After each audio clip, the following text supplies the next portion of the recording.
Yo la famille, ici c'est Africa Meet. On vous parle de culture africaine et de tout ce qui est lié à la cause noire. Aujourd'hui, on ne va pas parler de culture, mais on va parler d'ambition. Et pour parler d'ambition, on va continuer notre série sur les secrets de l'ambition. Et nous sommes avec un invité spécial. Et je vais laisser l'invité se présenter. Donc, Monsieur Lewis. Bonjour à tous, c'est un plaisir pour moi d'être là. Donc, je m'appelle Lewis Baudry, je suis congolais, je suis président de la communauté, entrepreneur digital. Donc, je suis un peu dans le numérique, marketing digital. J'aide beaucoup des étudiants à pouvoir résoudre des problèmes liés à leurs études, les accompagner dans leurs projets, par exemple.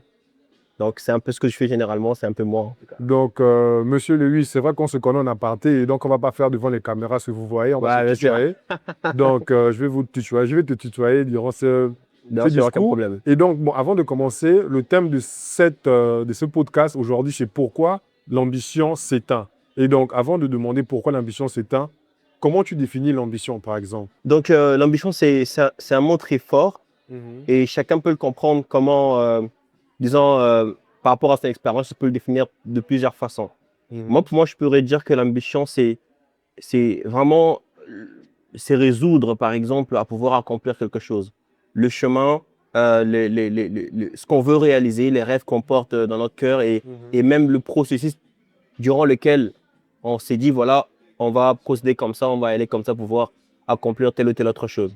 L'ambition, c'est vraiment le rêve Ah, ok. et les projets aussi. Ok, mais donc, en parlant de rêve, moi, je suis un très grand rêveur. J'ai souvent des problèmes avec mes parents proches parce qu'ils pensent que je suis souvent dans les nuages, mais bon, ça ne dépend que de moi. Et si je suis dans les nuages, je préfère vivre dans les nuages. Mais vous avez dit tu as dit que tu es ambitieux, mais ton ambition est née peut-être quand, comme ça? Genre, comment tu as su que ce jour-là, je suis ambitieux? Est-ce que c'est en étant un peu plus grand ou bien c'est depuis la petitesse? Bon, je ne peux pas dire que c'est depuis la petitesse, mais c'est plutôt en me découvrant moi-même, en expérimentant certaines choses. C'est là que je découvre que j'étais né pour ça et voici comment est-ce que je devais mener ma vie pour pouvoir accomplir le rêve qui naissait peu à peu en moi, etc. et tout. Mais c'est à peu près à partir de quel moment, quelle période de ta vie que tu as Moi, senti? je pense que ma vie a vraiment shifté quand je suis arrivé en Tunisie. Parce que si je vois la personne que j'étais quand j'étais chez moi et la personne que je suis devenu en arrivant en Tunisie, c'est pas la même personne. Je suis devenu plus homme en Tunisie qu'avant. Ok, je Ouais. vois.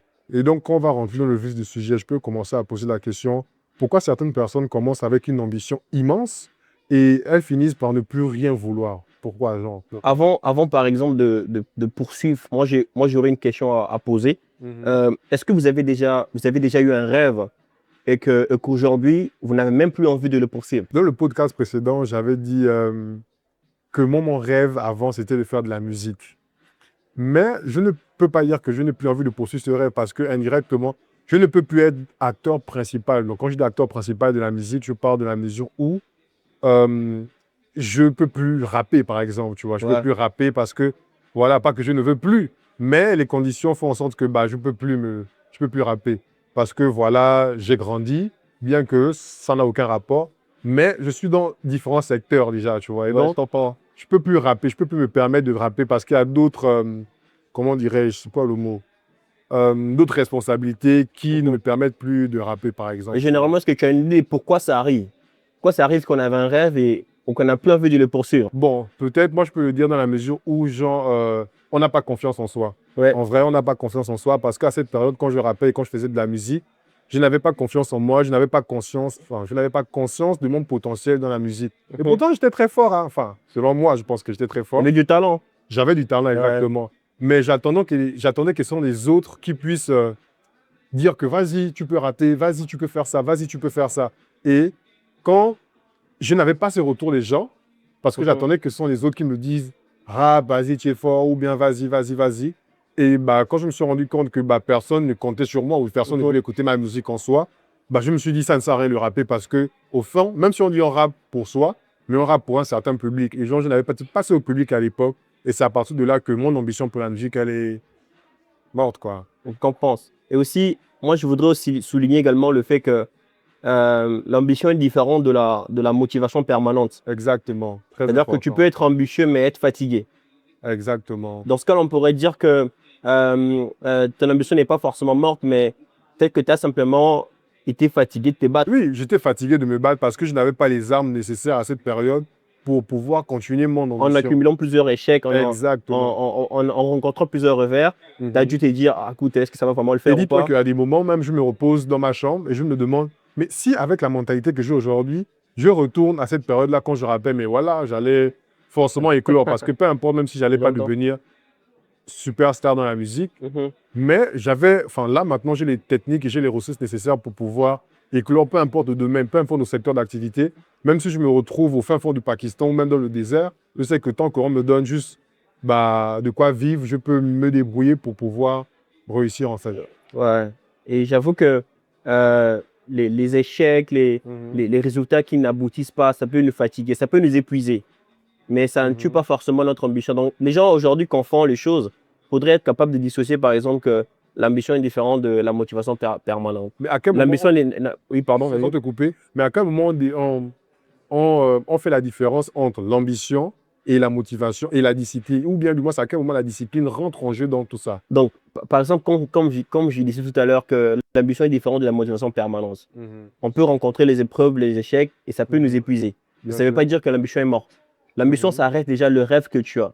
Maintenant, il faut savoir que au milieu des échecs ou des résultats non aboutis, tu dois, par exemple, te fixer un plan, par exemple, de comment tu dois procéder et t'en tenir à ces plans-là. Même quand ça ne va pas forcément dans le sens que tu... tu sais, il y a des rêves qui prennent plus de temps.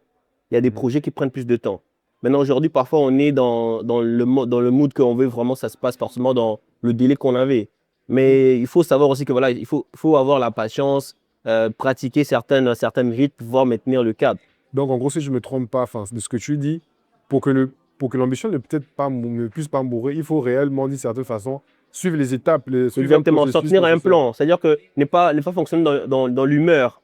On va dire que parce que je suis fatigué, parce que je ne suis pas bien, parce que je ne suis pas chaud, forcément j'arrête. Tu te reposes, tu te relèves encore. Je te repose, je te relève encore. Tu dors, tu te réveilles. Tu sais, parfois, je ne sais pas si ça t'est déjà arrivé même en travaillant sur ton projet.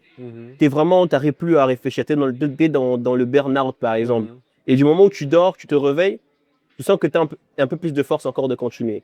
Parfois, ce n'est pas juste que tu n'as plus de motivation, tu es juste fatigué peut-être. C'est juste le moment où ton corps, ton cerveau te dit que hey, vas-y là. Beaucoup de gens s'arrêtent là quand ils sentent que leur corps ne peut plus suivre. Pour eux, ça veut dire que ça ne va pas le faire.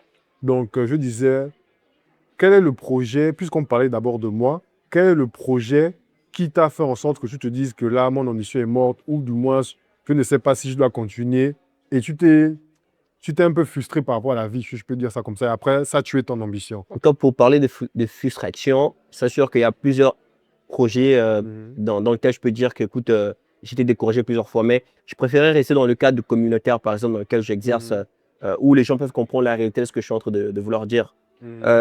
Étant président de communauté, quand on arrive dans un bureau dans une communauté, on a beaucoup de rêves, on veut réaliser beaucoup de choses. Effectivement. Mais quand on arrive dans le bureau, on découvre que la communauté, forcément, ne suit pas forcément le pas qu'on veut peut-être leur montrer, etc. Et tout. Et la vision qu'on essaie d'instaurer, parfois, elle n'est pas forcément comprise comme on aurait souhaité qu'elle soit comprise. À ce moment-là, on peut se dire, écoute, moi je me suis dit plusieurs fois, vraiment et tout, est-ce que ça va le faire? Parce que les gens en question, vers qui je me tourne parfois, ils ne suivent pas forcément le plan. Par exemple, je vais prendre un exemple simple.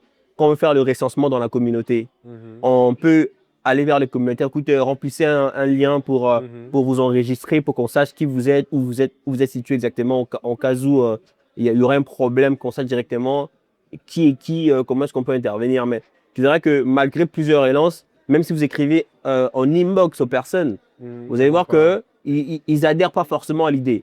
Maintenant, le grand challenge, c'est que voilà, quand tu as une idée et que les gens n'adhèrent pas à l'idée, c'est vraiment là que ça devient compliqué. Tu te dis, mais est-ce que tu dois continuer quand même, malgré qu'ils n'écoutent pas, ou bien tu dois forcément laisser tomber et te dire, écoute, franchement, ça ne va pas le faire. Mais là, moi, dans mon exemple, par exemple, je ne me suis pas arrêté à un nom de la part de mes communautaires, mais j'essaie de voir comment est-ce que je pouvais contourner ça. J'ai laissé peut-être passer, j'ai peut-être changé de stratégie, par exemple, exemple que bon, je ne vais peut-être pas les relancer directement, j'ai peut-être imprimer de fiches et je vais commencer à aller le voir directement. Je leur dis, écoute, remplissez ceci parce que c'est important, ou bien expliquer mieux l'approche, pourquoi est-ce qu'on fait ça. Et j'ai vu qu'après, il y a des gens qui ont commencé à comprendre vraiment et tout. Moi, j'ai vu que dans mon cas, c'était plus que les gens ne savaient pas pourquoi ils devaient remplir le formulaire. Mais quand on a trouvé la raison en leur expliquant, écoutez, il fallait que vous compreniez la raison de pourquoi on vous demande ça. Les gens commencent à comprendre que voilà, j'ai rempli ça pour telle raison. Là, ça a tout changé. En vrai, en tant que responsable associatif, pour ceux qui ne savent pas, je suis également le responsable associatif, à savoir le vice-président des étudiants gabonais dans ma ville et dans ma section. Ce qui dit, c'est pas faux parce que c'est souvent très compliqué d'aller vers les communautaires et après tu te rends compte que les communautaires ne sont pas forcément réceptifs à ce que tu veux donner comme vision parce que tu peux avoir des idées et ça brise en tant que responsable associatif. Ça brise ton ego parce que tu te dis que tu es tout ambitieux, que tu veux apporter quelque chose à la communauté, tu veux apporter ta pierre à l'édifice au niveau de la communauté. Mais la communauté est genre en mode, vas-y, qu'est-ce que tu me racontes celui-là en fait? Reste avec ton ambition, reste avec tes trucs, tu vois. Je vais prendre un exemple simple. L'année passée, avant que je ne sois responsable associatif, j'étais dans le bureau du président Abatoli et compagnie comme ça. Et genre, j'avais proposé une idée. L'idée, c'était laquelle? Puisque nous sommes des Gabonais et qu'on sait bien qu'au Gabon, nombreux sont les Gabonais qui ne parlent pas leur langue vernaculaire et que c'est un problème récurrent dans notre communauté. Ce que j'avais proposé comme projet, le projet, c'était lequel? En mode, on va faire un cours de langue, tu vois. Et c'était en pleine assemblée générale. Et limite, tout le monde m'avait regardé en mode, qu'est-ce qu'il raconte en fait? Genre là, nous sommes là, on veut faire des vraies activités. Toi, tu me demandes de faire les cours de langue vernaculaire. Et pourtant, le projet, il était bon, tu vois. Mais ça m'a fait extrêmement mal, tu vois. Ça m'a fait extrêmement mal. Et j'ai abandonné clairement. Je suis resté, je sais pas. Et après, quand je suis devenu président associatif, donc vice-président de mon association, j'ai encore proposé le projet, mais je vois qu'ils sont toujours pas, ils sont pas toujours, ils acceptent pas toujours, tu vois. Et c'est compliqué parce que tu as tout plein de projets que tu veux faire. Et là, même ça, c'est juste au niveau de la communauté. Si on sort du contexte de la communauté, on essaie de partir sur des projets entrepreneuriaux. Donc, genre, tu te rends compte que c'est quasiment la même, en fait, parce que tu vas beaucoup échouer. On échoue énormément. Et parfois, il y a des moments où tu peux rester là dans un burn-out. Tu te demandes, est-ce que ça en vaut réellement la peine? Et moi, c'est la question que je te pose. Est-ce que ça en vaut réellement la peine de continuer? Parce qu'il y a des échecs, je suppose que de ton côté, ou bien, c'est pas comme ça, mais de mon côté, j'ai eu des échecs qui m'ont fait rester un an, je ne fais rien, je disparais. Tout à fait. Je disparais totalement. De ton côté, ça t'est déjà arrivé également?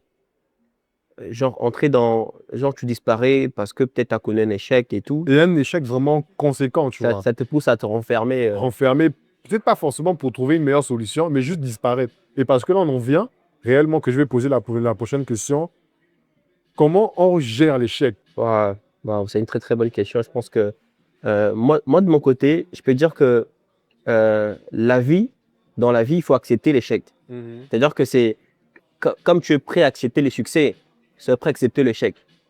Mais on n'est pas tous prêts à accepter l'échec. Ça, c'est vrai. Ça, c'est vrai. Bien sûr que personne ne va travailler dans l'idée que j'accepte d'échouer. Mais il faut comprendre que dans les projets dans la vie, par exemple entrepreneuriale, il faut savoir que tu rencontreras des contraintes. C'est inévitable.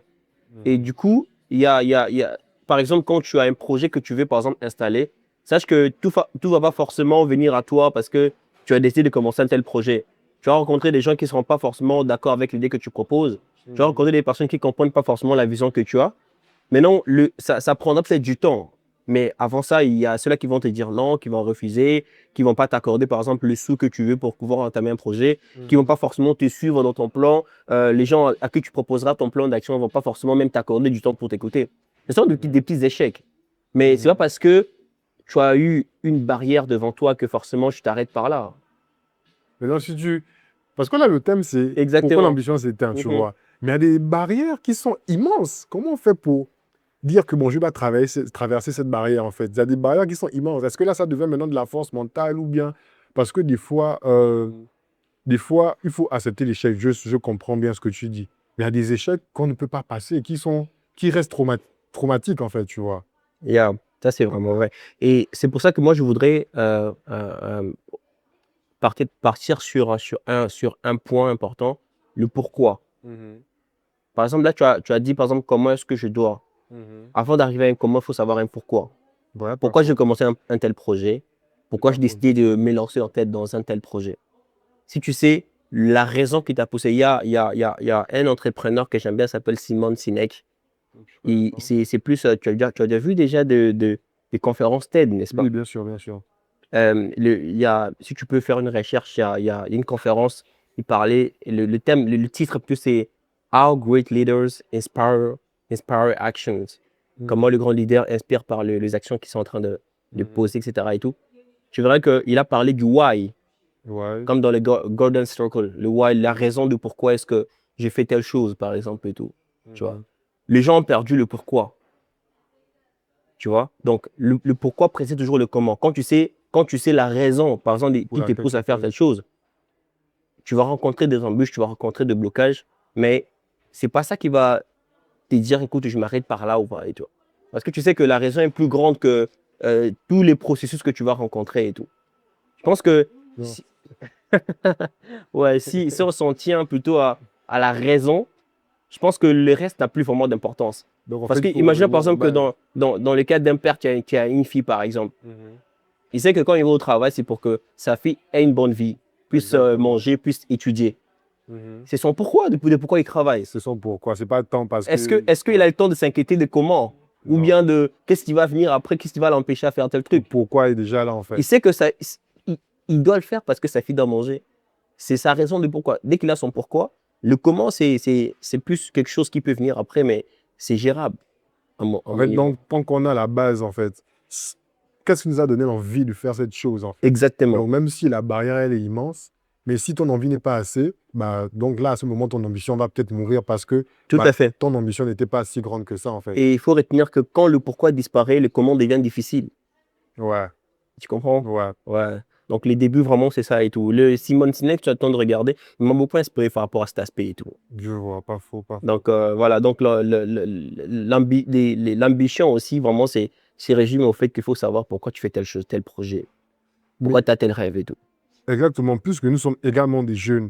C'est vrai que, comme tu dis, avec le pourquoi, c'est une très bonne chose. Mais certaines personnes peuvent être influencées par les réseaux sociaux, tu vois. Parce qu'aujourd'hui, les réseaux sociaux, tout à fait. c'est quelque chose qui détruit énormément notre jeunesse, tu vois. Ça détruit énormément aussi. En fait, ça peut te pousser à être ambitieux, tu vois. Mais à quel moment les réseaux sociaux viennent éteindre l'ambition d'une personne? C'est quand on entre dans ce qu'on appelle la comparaison. Attention de couper, parce que la comparaison aussi, elle est bonne quelque part. Bien sûr. Mais je pars dans l'idée où les gens, ils regardent les réussites des gens sur les réseaux sociaux. Mais ce qu'on ne montre pas sur les réseaux, c'est les années de travail durant lesquelles ces gens-là sont passés pour accomplir tel résultat. Tout à l'heure, avant qu'on commence, on a parlé de personnes qui vont, par exemple, aller en voyage pendant 4 jours, je ne sais pas où. Ouais, c'est qu'en disant... On oublie que ces gens-là, ils ont travaillé pendant une année peut-être pour encaisser d'argent pour pouvoir s'offrir ces voyages-là. Maintenant, ils vont nous montrer les voyages de 4 jours, mais ils ne montrent pas ce qu'ils ont fait pour avoir de quoi subvenir. En fait, parce que durant les voyages de 4 jours, une personne qui a travaillé 9 mois non-stop, et il fait un voyage de 4 jours. C'est vrai qu'en 4 jours, quand tu vois son train de vie en 4 jours, c'est très flatteur. Il va faire jet ski, te dire, réseaux sociaux, il va faire vraiment tout ce qu'il veut. Tu vas penser que c'est son quotidien. Alors que même pas. Mais il a bossé dur pour pouvoir s'offrir ces voyages de 4 jours. Donc les gens aujourd'hui, je pense que ce qui fait les blocages, c'est plus les gens sont dans la comparaison. La mauvaise comparaison peut-être. C'est comme tu as évoqué que ce n'est pas forcément une mauvaise chose, mais cette comparaison-là qui nous bloque à un point où on regarde que le résultat, mais on oublie qu'il y a des années de travail. En fait. C'est pas genre tu te lèves pas un matin et tu es en train de vie où tu es aujourd'hui à Dubaï, demain tu es à New York, après demain. Et c'est ça, quand tu vas rentrer dans le profil des gens sur les réseaux sociaux, tu vas te rendre compte que tu vas voir les bulles Instagram. Dès que tu vois les bulles Instagram, tu as automatiquement envie de vivre cette vie, tu vois. Exactement. Après, tu te compares à des personnes qui te montrent que leurs résultats, ils ne te montrent pas le travail, tu vois. Et c'est malheureux parce que c'est là où ça tue l'ambition d'une certaine personne. Parce que quand tu vas voir des personnes, ils vont te dire, ouais, moi à 30, je pense que tu as vu le cas de M. Philippe Simo, il a dit à 30 ans, si tu n'as pas, ça tourne en ce moment sur les réseaux, si tu n'as pas une résidence principale sur les réseaux, à 30 ans, ça veut dire que tu es en train de rater ta vie. Et ça, c'est quelque chose qui peut tuer ton ambition. En fait, il y a un truc qui va apparaître dingue que je dirais maintenant, c'est que on est dans un monde où quand je travaille que j'ai réussi, quand je travaille que les gens m'applaudissent, pour moi, je fais bien. Pour moi, ça va. Sans te couper, parce que je te coupe beaucoup. Quand les gens t'applaudissent, mais est-ce que parfois ces applaudissements, ce sont les applaudissements qui sont là pour féliciter ton travail ou bien ce sont les serpents, comme on dit? Peut-être bien les serpents, mais le truc, c'est que, écoute, il y a les gens, quand on les applaudit, ils pensent que c'est qu'ils sont dans une bonne voie et tout, forcément. Mais du moment où les gens, quand ils échouent, que les gens ne me disent rien, pourraient dire que j'ai raté ma vie n'a plus de sens. Parce que quelqu'un, c'est-à-dire que quand je suis heureux, pour eux, c'est-à-dire quand je suis heureux, c'est-à-dire que c'est ça la vie. C'est-à-dire ça doit que être comme ça. Et quand je suis dans un moment, une phase difficile, c'est forcément quelque chose de forcément remettre en question et tout. Il y a des choses aussi, tu peux vivre un moment dur sans que ce soit forcément quelque chose de, écoute, forcément de... La vie n'est pas linéaire, quoi. C'est pas genre une ligne Exactement. droite. Il y a des moments et tout. Donc, on vit dans le regard, au travers du regard des autres. Quand ils nous applaudissent, on pense que voilà, si ça doit être comme ça et tout. Mais du moment où ils arrêtent de le faire, on pense que notre vie est un échec. Alors que c'est pas comme ça qu'on voit les choses. Donc, les gens passent leur vie à se remettre à ce que les gens sont en train de leur dire et tout. Alors que les gens, ceux qui le disent, c'est pas nécessairement. Et puis, parfois, ils bien. pensent qu'ils sont en retard parce que telle autre personne Exactement le retard. est arrivée quelque part et tout avant eux. Ce que je voulais dire tout à l'heure. Chacun a sa vie, chacun a sa destinée et tout. Et on oublie souvent de se dire que, hormis le fait qu'on travaille, parce que c'est vrai que le travail donne des résultats et ça donne une forme de réussite sociale, tu vois. Mais est-ce que, est-ce que, genre, une personne qui est peut-être née dans une famille aisée, il va venir montrer son train de vie. Et moi qui suis né dans une famille pas aisée, genre, je veux me comparer à lui, alors qu'on n'a pas le même point de départ. Exactement. On n'a pas le même point de départ. Il y a même une personne qui disait qu'il y a des gens qui commencent leur vie, ils perdent déjà 2-0. C'est-à-dire que la vie à 2, ils ont 0. Déjà, ils commencent leur vie comme ça. Il y a d'autres personnes qui commencent avec 3 buts d'avance déjà. Ouais, exactement. Je sais pas, il y a sur les réseaux, il y a souvent un truc genre qui tourne dans la mesure où on met... c'est quoi le truc? C'était genre en mode, c'est un jeune, c'est un jeune, bon, je ne vais pas dire pauvre, mais quelqu'un qui n'a pas assez de moyens, qui est avec un monsieur qui est aussi riche. Donc le père et le fils, et le père et le fils, ils sont en train de marcher ensemble. Après, c'est une caricature. Donc après, il y a un pont, il est censé construire le pont, et l'autre monsieur, celui qui est riche, il va juste déposer genre l'argent dans le trou, et ça va construire. Et après, à un moment donné, ils arrivent au niveau de la mer, tu vois. Celui qui n'a pas assez d'argent, il va construire maintenant genre le bateau avec ses moyens de bord. Et il y a l'autre qui, lui, son père, il est riche. On s'est dit que bon, parce qu'il n'a pas de matériel nécessaire pour construire. Mais de ce qu'on voit après dans la vidéo, c'est genre, bah, le gars, il arrive directement en yacht, en fait, genre. Genre, il arrive en yacht. Ouais, carrément, tu vois. Genre, il arrive en yacht. Et c'est là que ça me fait réfléchir dans la mesure qu'on veut se comparer en se disant que, ouais, genre, on est sur le même point de départ. Enfin, on peut commencer ensemble.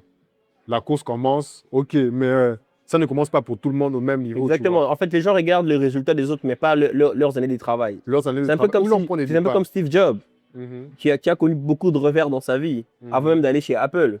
Ouais. Il a vraiment enduré, il a encaissé beaucoup de choses avant d'être... Aujourd'hui, on parle de son travail, on a tous les iPhones, par exemple, et tout. Mais on sait que ça, c'est... Il y a eu beaucoup d'années de travail qui ont amené à ces résultats-là et tout. Mais les gens regardent juste que les résultats, mais pas les années de travail, pas les épreuves que la personne a, par lesquelles la personne a dû passer pour pouvoir être ce qu'il est ou bien construire ce qu'il a construit et tout. On aime bien apprécier ce qu'on a vu de concret déjà, mais on ne peut pas se projeter dans la difficulté que la personne a connue juste avant ça. Et moi, je vais rentrer dans un point de vue un peu philosophique, tu vois. La question, c'est laquelle? Ces gens en mode... On se plaint souvent de rater nos vies. Mais en soi, est-ce qu'on peut réellement rater sa vie? Oui, on peut rater sa vie. Je pense qu'on peut rater sa vie. Comment ça, on peut rater sa vie, en fait? Parce que c'est souvent dans un point de vue par rapport à la société qu'on se dit on peut rater sa vie. Et c'est là dans ce sens. Parce qu'on dit, le thème, c'est pourquoi ton ambition meurt, tu vois. Et dans ce sens-là, c'est lié au fait que, genre, tu es ambitieux pour réussir dans la société. Mais est-ce que tout le monde a une ambition, par exemple? Tout le monde n'est pas nécessairement ambitieux. Enfin, tout le monde a une ambition d'une certaine façon. Mais tout le monde ne veut pas forcément devenir riche, en fait. Exactement. Et nous, on veut souvent se comparer parce qu'il y a des personnes qui sont super productives. Moi, j'appelle ça les gens les super productifs, ils sont maladifs, tu vois. Et ils ont cette faculté à se dire que, ouais, moi, je travaille pour être plus riche que tel, tu vois. Mais l'autre, sa vie, s'il a un enfant, 2 enfants, et s'il vit même dans une maison des milieux, pour lui, il a réussi sa vie, tu vois. Pour lui, c'est... Et on se compare à ces genre de personnes en se disant qu'il a raté sa vie. Mais est-ce qu'en soi, on peut rater sa vie? Je pense qu'on peut rater sa vie, mais c'est beaucoup plus... il faudrait... C'est très nuancé ce que je vais dire. Rater sa vie, moi, quand je dis rater sa vie, je ne pense pas au fait que... Tu sais, il y a rater sa vie selon ce que le monde entend. Parce que le monde compare un peu les gens. Ils disent que, par exemple, il y a des gens qui vont dire que réussir sa vie, c'est avoir une bonne bagnole. Et réussir sa vie, c'est avoir un très, très bel appartement. C'est avoir habité dans un beau pays, par exemple, ou bien avoir autant sur son compte bancaire. Mais la réussite, je pense, c'est une question subjective. Ça se lie un peu à ce que... Par exemple, disons que... on va parler de Wilfried, par exemple. Wilfried qui est, par exemple, dans le média, la caméra, etc. Et tout. Lui, peut-être Big up à Wilfried, il est derrière la caméra. Son idée de réussite, plutôt, c'est par exemple avoir une grande maison dans laquelle il va produire les gens pour pouvoir filmer, produire, peut-être être vidéaste à grande échelle à l'avenir. Si un jour il arrive à faire ça, il pourra dire qu'il a réussi. Mais s'il ne fait pas ça, il pourra dire qu'il a raté sa vie parce qu'il avait un rêve qu'il n'a pas pu réaliser. Donc, en fait, on rate ou on réussit sa vie par rapport à l'ambition qu'on s'est donnée au départ. Exactement. Ce n'est pas forcément par rapport à ce que les gens disent que tu as rater sa vie, c'est ça et tout. Par exemple, je vais te dire un autre exemple. Moi, par exemple, je peux te dire que j'ai été né pour encourager les autres. Être peut-être motivateur, être quelqu'un qui va toujours bouffer les autres à pouvoir se relever et tout. Et que je réalise que j'ai vieilli, par exemple, mais que j'ai pas rempli cet objectif dans ma vie. J'ai pas été encourageant, j'ai pas pu relever beaucoup de personnes dans ma vie. Je peux dire que j'ai échoué lamentablement dans la mission que j'avais. Par exemple, dès que tu découvres qui tu es et c'est pourquoi tu as été appelé, que tu n'arrives pas à le faire, ou bien que tu finis ta vie sans vraiment réaliser ces buts-là, je pense que tu peux te dire à toi-même que tu as arrêté ta vie parce que tu n'as pas accompli cette mission-là pour toi et tout. Mais ce n'est pas dans l'idée où les gens te disent que tu as raté ta vie et tout. Donc, en fait, ce n'est pas les gens qui disent que tu as raté ta vie. C'est toi-même par rapport à la société. Parfois, nos familles peuvent te dire que lui, là, c'est un raté. Mais si moi, dans la manière dont je me vois, je fais peut-être 7h, 17h, genre chaque jour. Et pour moi, je me plais dans ça. Je n'ai pas raté ma vie. Exactement, tu n'as pas raté ta vie, tu vois. Et puis, c'est comprendre sa mission d'abord. Dès que dès que tu sais pourquoi tu es né, qu'est-ce que tu dois faire de ta vie et que tu arrives à accomplir ça, même si c'est minime, pour toi, ça t'est suivi en fait. La réussite, c'est vraiment très subjectif. Ça dépend d'une personne à une autre, ce qu'il a comme rêve, ce qu'il veut réaliser dans sa vie. Il y a des gens qui vont te dire que moi, franchement, je ne vais pas être forcément milliardaire. Je vais juste avoir, par exemple, ma maison d'édition, par exemple. Je vais être un grand artiste. Dès que j'ai produit 5 albums, pour moi, j'ai réussi ma vie. C'est légitime. Tu vois, pour lui, personne ne va lui dire que c'est faux, en fait. Et puis, il y a ces gens-là qui vont être là pour te rappeler chaque fois que tu devrais faire ça pour réussir ta vie. Non. Donc, en gros, si je comprends bien, bon, de ce qu'on est en train de dire, le principal moteur de ce qui fait perdre l'ambition à une personne, c'est plus les comparaisons et plus les autres, en fait. Pas exactement les comparaisons, mais sur le regard d'autrui qui veut nous rappeler souvent que, ouais, on est en train de rater, on est en train de tuer notre ambition. Parce qu'on est dans un monde où tout est caricaturé. Où on essaie de représenter un monde représentatif, où on représente un peu tout. Par exemple, c'est qui l'homme idéal, c'est qui la femme idéale, c'est quoi la bonne réussite, c'est quoi ne pas réussir, c'est quoi... Genre, il y a des gens qui définissent un peu ces critères-là. Mais quel droit ils ont de faire ça? Ils ne sont pas tant légitimes que ça, en fait. Tu vois, ils ne sont pas légitimes de faire ça. Parce que tu vas reprendre ton téléphone, tu ouvres sur TikTok, tu vas voir Phénomène de Force qui est au Cameroun qui va dire « Oh non ». Excusez-moi, qui va dire je vais couper. Ça fait depuis, lève-toi à 3h du matin, cours, fais ceci, fais cela. Et genre, la motivation des hommes sur les réseaux sociaux, je trouve ça très toxique, vraiment. Genre. Oui. Parfois, c'est bien, mais je trouve ça très toxique dans la mesure où, genre, tu es effrayé, en fait, parce que tu as l'impression que tu rates ta vie de la mesure où, genre, tu vois peut-être ton frère, il a fait ça, et que tu te regardes dans la maison, ah, mon frère a fait ça, il a déjà tel âge. Moi, qu'est-ce que j'ai fait de ma vie? Non, il faut que je fasse ça. Alors que parfois, ce n'est même pas ce que tu veux faire, en fait. Exactement. Ce n'est pas forcément ce que tu veux faire. Tu veux le rêve des autres. Exactement. Et je peux aussi rajouter que l'ambition est aussi liée au service aux autres. Par exemple, il y a des gens aussi, tout à l'heure, j'ai parlé d'être un encourageur. Réussir ne signifie pas forcément monter soi-même quelque part plus haut, atteindre un sommet seul. Réussir, il y a des gens aussi qui sont nés pour faire réussir les autres. Pas faux. Regarde par exemple ceux-là qui produisent par exemple des films par exemple. Ils ne sont pas forcément dans la scène. Mais on ne les connaît pas même pas souvent. Tu vois par exemple j'ai oublié comment il s'appelle, mais la personne qui a dessiné par exemple le Marvel. Ouais. Et j'ai oublié, il est déjà paix à son âme, il est déjà mort, le monsieur. Il apparaissait peut-être dans des fractions de secondes dans chaque film Marvel que tu peux voir. Il y a un vieux papa comme ça. Ouais, je connais, je connais aussi son nom, mais il est toujours dans les films Marvel. Exactement. Par exemple, il va dire qu'il a réussi sa vie, mais il n'est pas dans les films. Ouais, il n'est pas forcément l'acteur principal, mais il a réussi sa vie, tu vois. Ouais, il a réussi sa vie selon son objectif, tu vois. Exactement. Donc, réussir parfois ne signifie pas forcément monter soi-même, aller, mais c'est peut-être aussi faire monter les autres. En tout cas, ok. Amener les autres à pouvoir se découvrir aussi, c'est réussir. Exactement, c'est pas faux. Maintenant, si on rentre dans le cas où, bon, je vais poser une autre question. Est-ce qu'on peut être ambitieux et avoir envie de tout arrêter en même temps? Genre, tu peux être ambitieux, gentil, ambitieux, Mais là, tu te dis, c'est bon, j'arrête. Et dans cette mesure-là, pourquoi on arrête? Tu vois, tu peux être ambitieux, tu as de l'ambition en toi, tu sens le feu. Parce qu'au final, je vais encore donner un petit titre. Moi, comment je sens que je suis ambitieux, c'est parce qu'en l'intérieur de moi, je sens un feu. Je ne sais pas comment expliquer ça, mais je sens un feu qui me demande de réussir. Mais est-ce que tu peux ressentir ce feu-là et ne pas envie de faire quelque chose avec ce feu? Ouais, c'est possible, hein. Parce qu'il y a peut-être de critères qui ne dépendent pas de nous, mais les critères aussi. Disons par exemple que dans l'optique où j'ai toujours fait du vélo, du cyclisme par exemple. Ben, du coup, j'ai eu un accident, je ne peux plus rouler à vélo par exemple. Ouais, pas faux, pas faux. Du coup, même si j'ai envie de rouler à vélo, je ne peux pas rouler à vélo. Du coup, je peux arrêter pour cette raison-là. Je peux dire, écoute, je ne veux plus. Mais je peux continuer parce qu'aujourd'hui, il y a des prothèses aujourd'hui. Ouais. Je peux payer une prothèse, un robot qu'on me met au pied, je peux toujours rouler si je veux. Mais je peux aussi me dire, écoute, je vais entrer dans la réalité où je vais me dire, écoute, Vas-y, il faut accepter. vas-y, j'accepte ça et je peux continuer, tu vois. L'ambition est toujours là, mais je continue pas pour cette raison. Il y a aussi, par exemple, des gens qui, les circonstances de la vie, comme c'est un peu le même exemple, mais il s'est passé quelque chose qui t'a peut-être fait détourner de ton objectif. Il y a aussi des distractions, tu vois. Je suis ambitieux, mais j'étais distrait. Ouais, pas L'ambition n'est pas partie, mais j'ai regardé autre chose que ce que je devais regarder. Et ça disparaît. Ouais, c'est pas faux, c'est pas faux. Et du coup, au fond de moi, elle reste quand même l'ambition. Là, mais tu ne peux plus. Mais je me suis mis dans un chemin où je ne peux plus forcément aller encore là-bas. Ouais, tu ne peux pas développer ce potentiel parce que, voilà, quoi, tu as fait un truc qui on peut, par exemple, imagine par exemple que il y a, je sais pas comment je peux expliquer ça, que tu avais peut-être un moment où tu devais te former pour quelque chose.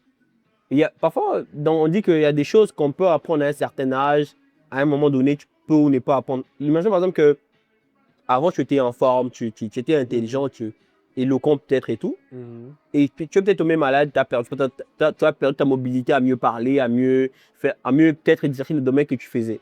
Donc en gros, l'ambition peut disparaître, enfin pas disparaître, enfin tu vas peut-être plus développer ce potentiel souvent face aux contraintes de la vie. Exactement. Mais dans ce même registre-là, est-ce que on peut trouver des personnes qui ont tellement envie de réussir, mais elles ont aussi peur de réussir? Ah non, elles ont peur de réussir. Parce qu'on dit souvent a peur d'échouer. Mais il y a des personnes qui ont peur de réussir. Bien sûr. Et je pense que le manque de confiance en soi joue un rôle important dans ça et tout.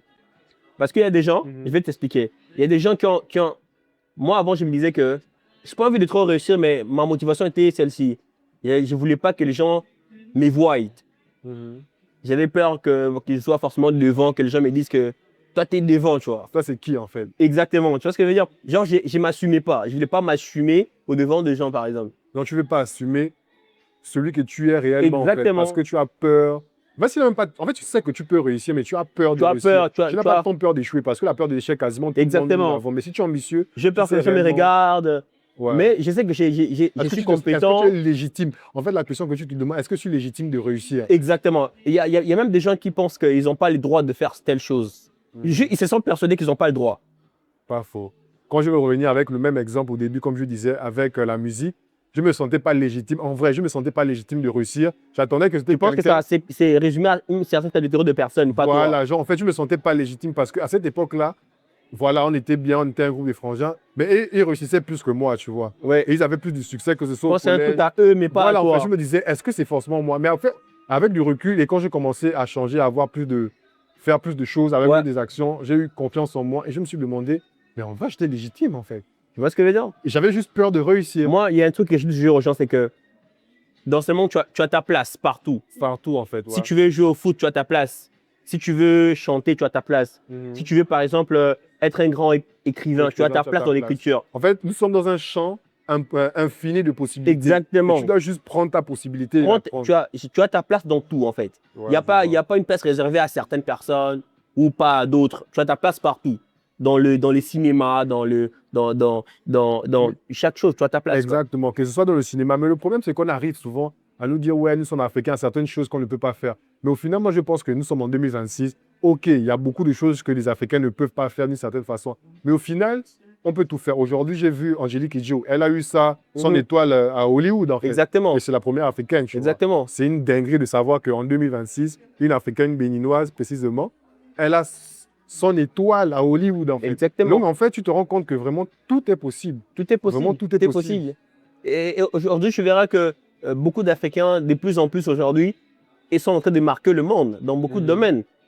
où il se développe, etc. Aujourd'hui, il y a plusieurs personnes, des références que tu peux citer qui sont en train d'impacter le monde, qui sont forts, certains sont venus d'Afrique carrément.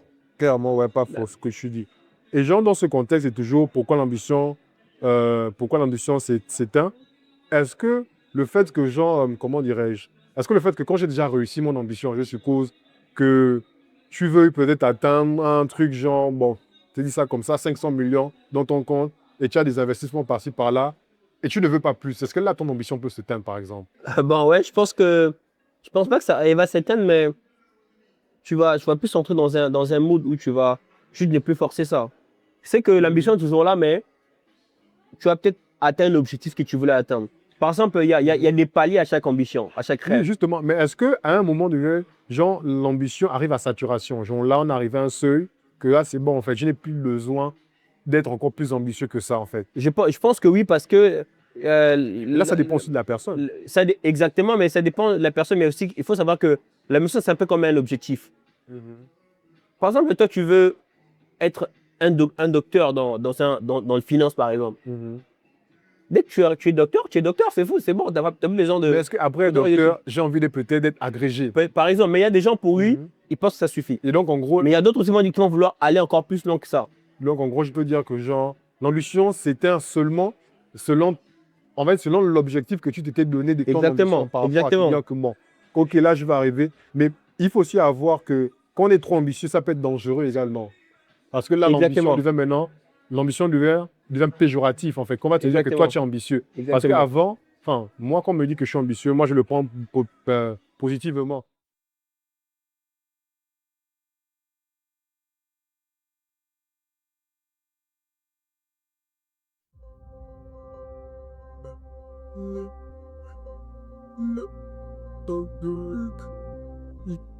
Donc, c'était un petit moment de pub. Et donc, du coup, avant de passer à ça, je vais d'abord remercier le Café Yuka pour cet accueil chaleureux. Et donc, du coup, monsieur Lewis, qu'est-ce que vous étiez en train de dire par rapport à l'exemple de l'exemple d'ambition? Vous parlez de Mobutu. Ouais, je disais que Mobutu, c'est peut-être l'une des figures les plus ambitieuses, charismatiques que le monde politique a pu connaître, hein. Mais je pense que l'excès d'ambition, c'est ça qui l'a mené sous le pied, je pense. Il a tellement fait, mais il a tellement trop fait. Et genre, si on prend le cas peut-être de Mobutu en Afrique, on peut avoir en Occident avec les grands empereurs, si je peux dire les grands empereurs, à savoir Napoléon. Et puis, Voilà. au XXe siècle, on peut voir avec l'exemple de Hitler. Il y en a plusieurs, on peut citer plusieurs noms. Slobodan Milosevic. Donc l'ambition, elle est bonne, mais si elle est. Non, eux, leurs ambitions n'étaient pas si bonnes que ça, quand même. Ils étaient ambitieux. Je pense quand même, d'un côté, je vais te dire un truc, au départ, ils ont toujours eu les bonnes intentions. Sauf que ils sont arrivés à un moment où ils se sont cru qu'ils étaient des dieux. Mobutu, par exemple, quand il est arrivé, il a tellement changé le Congo, il a tellement fait du bien aux gens qu'il a pensé qu'il avait été un dieu carrément. Et c'est ça, en fait. Et c'est ça, en fait, qu'il a monté à la tête. Du coup, il a pensé qu'il avait le pouvoir sur tout. On disait, est-ce que l'ambition peut s'arrêter, tu vois? Lui, son ambition s'est pas arrêtée parce qu'elle est devenue, elle est devenue pire, en fait. Elle s'est assombrie. Ouais, parce que aussi c'est le pouvoir et compagnie. Mais bon, c'est un peu plus compliqué que ça. Et donc, nous sommes en train d'arriver à la fin de notre petit entretien. Donc, monsieur Lewis, si vous avez un mot pour conclure cet échange. Bon, premièrement, monsieur Michel, vraiment, merci beaucoup de m'avoir invité dans ces podcasts. Merci à toi d'accepter l'invitation. Je me suis senti bien accueilli, on a beaucoup discuté. Surtout si je pouvais vraiment shooter aussi pour dire que ce n'est peut-être pas ton ambition qui est morte en vrai de vrai. Mais tu as juste perdu ton pourquoi. Il faut que tu retrouves seulement ton pourquoi. Le pourquoi tu veux faire telle chose. Parce que c'est le pourquoi qui va réveiller en fait, c'est un peu ta discipline à toi, on va dire. Ok, d'accord. C'est vrai qu'on parle souvent de se réveiller chaque matin, faire la même chose à répétition tout le jour. On pense que c'est ça la motivation. Non. La motivation, c'est être conscient. Et donc, si on prend l'exemple avec l'excès d'ambition, sans pourtant tirer en large, les exemples comme les Mobutu, etc., ils ont perdu également le pourquoi. Exactement. C'est-à-dire qu'ils avaient tellement le bon sens déjà, mais ils se sont un peu écartés de la vision qu'ils avaient au départ. Et là, c'est maintenant l'ego qui a pris le dessus. Exactement. Okay. Et puis, je pense que c'est aussi le manque de modération. Tu sais, à un moment donné, quand on te donne tellement trop de pouvoir, tu penses que tu peux tout faire. Mobutu pouvait décider de la vie et la mort d'une personne. Il disait qu'écoute, Des millions de tu personnes. vis, ou des millions de personnes, tu vis ou tu meurs. Ouais. Tellement qu'il avait ce pouvoir-là de liser sur l'avenir des gens, il a pensé qu'il pouvait tout faire. Du coup, C'est là, ça. ce n'est plus sa vision qui le guidait, c'est l'ego maintenant qui le guidait. C'est le fait qu'il de savoir qu'il était puissant. Qu'est-ce qui Ouais. menait maintenant sa vie? Donc, vous chutez, je vais dire, pour cet épisode, n'oubliez jamais le pourquoi vous avez commencé une ambition, ou du moins vous avez entrepris quelque chose. Parce que peu importe ce qui se passe, forcément, il y aura des moments difficiles. Ça ne peut jamais ne pas arriver, en fait. C'est la vie, en fait. Tous les jours, c'est pas dimanche. Tous les jours, bah, c'est pas rose. Il y a des moments où il y a la difficulté.